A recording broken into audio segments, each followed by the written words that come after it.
1997 മുതൽ 1999 വരെ sister Annie Maria CMC TSTയുടെ കീഴിൽ ICT കൊച്ചിയുടെ കീഴിലാണ് ഞാൻ ട്രാൻസാക്ഷണൽ അനാലിസിസും കൗൺസിലിങ്ങും പഠിക്കുന്നത്.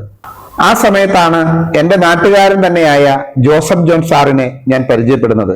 എൻ്റെ നാട് കോഴിക്കോട് ജില്ലയിലെ കക്കയത്തിനടുത്തുള്ള കല്ലാനോട് എന്ന ഗ്രാമവും അദ്ദേഹത്തിന്റെ നാട് അതിനോട് ചേർന്ന് കിടക്കുന്ന ഏറ്റവും മനോഹരമായ ഇപ്പൊ ടൂറിസ്റ്റ് കേന്ദ്രമായ കരിയാത്തുംപാറ എന്ന ഗ്രാമവും.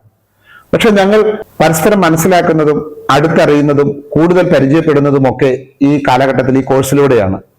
അതിനുശേഷം 25 വർഷക്കാലം ഞങ്ങൾ ഒന്നിച്ചുണ്ടായിരുന്നു. ഞങ്ങൾ ഒന്നിച്ച് ട്രാൻസാക്ഷൻ അനാലിസിന്റെ വർക്ക്ഷോപ്പുകൾ ഒരുപാട് സ്ഥലങ്ങളിൽ നടത്തിയിട്ടുമുണ്ട്. അദ്ദേഹത്തിന്റെ ഒരു പ്രത്യേകത, എപ്പോഴും അദ്ദേഹം സന്തോഷവാനായിരുന്നു. അദ്ദേഹത്തിന്റെ മുഖം എപ്പോഴും പ്രസന്നമായിരിക്കും. ഏത് പ്രയാസത്തിലും, ഏത് ബുദ്ധിമുട്ടിലും, ഏത് കഷ്ടപ്പാടിലും ഒക്കെ എപ്പോഴും പ്രസന്നമായ ഒരു മുഖം അദ്ദേഹം കാത്തു സൂക്ഷിച്ചിരുന്നു. അദ്ദേഹം നാട്ടിലെ ആൾക്കാർക്ക് വലിയ ഉപകാരിയായിരുന്നു. അദ്ദേഹത്തെ സ്നേഹത്തോടെ മാഷെ എന്നായിരുന്നു വിളിച്ചുകൊണ്ടിരുന്നത്. മണലോടി മാഷിന്റെ അടുത്ത് എന്നാൽ എല്ലാ പ്രശ്നത്തിനും പരിഹാരമുണ്ട്, എല്ലാ പ്രശ്നത്തിനും ആശ്വാസമുണ്ടെന്ന് അവർ വിശ്വസിച്ചിരുന്നു. അദ്ദേഹത്തിന്റെ 2 കാലുകളും നിർഭാഗ്യവശാൽ ചെറുപ്പത്തിൽ പോളിയോ വന്ന് വളർന്നു പോയതാണ്. എന്നിട്ടും അദ്ദേഹം തന്റെ ഓഫീസിലും, അദ്ദേഹം ഗവൺമെന്റ് സെർവന്റാണ്, അതിനുശേഷമാണ് അഡീഷണൽ ടൈമിലാണ് അദ്ദേഹം ഇങ്ങനെയുള്ള സാമൂഹ്യ സേവന പ്രവർത്തനങ്ങൾ വ്യാപൃതരാകുന്നത്. ഞങ്ങൾ രണ്ടുപേരും കൂടെ കേരളത്തിനകത്തും പുറത്തും പല സ്ഥലങ്ങളിലും ശില്പശാലകൾ സംഘടിപ്പിച്ചിട്ടുണ്ട്.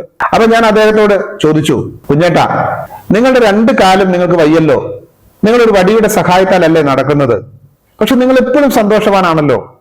അസുഖങ്ങൾ വന്നാലും ശരി, അപകടങ്ങൾ സംഭവിച്ചാലും ശരി, അപ്പോഴൊക്കെ അദ്ദേഹത്തിന്റെ മുഖത്തെ പുഞ്ചിരിയുണ്ട്. അപ്പൊ ഞാൻ അദ്ദേഹത്തോട് ചോദിച്ചു, എങ്ങനെയാണ് നിങ്ങൾക്ക് ഇതിന് സാധിക്കുന്നത്? അദ്ദേഹം പതിവ് ചിരിച്ചിരിച്ച് എന്റെ തോളിൽ തട്ടിയിട്ട് എന്നോട് പറഞ്ഞു, മോനെ സജി, എന്റെ കാലിനെ പോളിയോ ബാധിച്ചിട്ടുള്ളൂ, എന്റെ മനസ്സിന് പോളിയോ ബാധിച്ചിട്ടില്ല. അദ്ദേഹം ഞങ്ങളെ വിട്ടുപിരിഞ്ഞു പോയി. എങ്കിലും അദ്ദേഹം തന്ന വാക്കുകൾ, അദ്ദേഹത്തോടൊപ്പം ചെലവഴിച്ച 25 വർഷങ്ങൾ എന്റെ ജീവിതത്തിൽ ഏറ്റവും അസുലഭമായ നിമിഷങ്ങളായിരുന്നു. അദ്ദേഹം പറഞ്ഞ വാക്ക് ഇപ്പോഴും എന്റെ മനസ്സിലുണ്ട്. എന്റെ മനസ്സിന് പോളിയോ ബാധിച്ചിട്ടില്ല, എന്റെ കാലിനെ പോളിയോ ബാധിച്ചിട്ടുള്ളൂ. പ്രിയപ്പെട്ടവര്, നമ്മുടെ ശരീരത്തിന് ചിലപ്പോൾ പോളിയോ ബാധിച്ചിട്ടുണ്ടാവില്ലായിരിക്കാം, പക്ഷെ പോളിയോ ബാധിച്ച ഒരു മനസ്സുമായിട്ടല്ലേ നമ്മൾ നടക്കുന്നത്.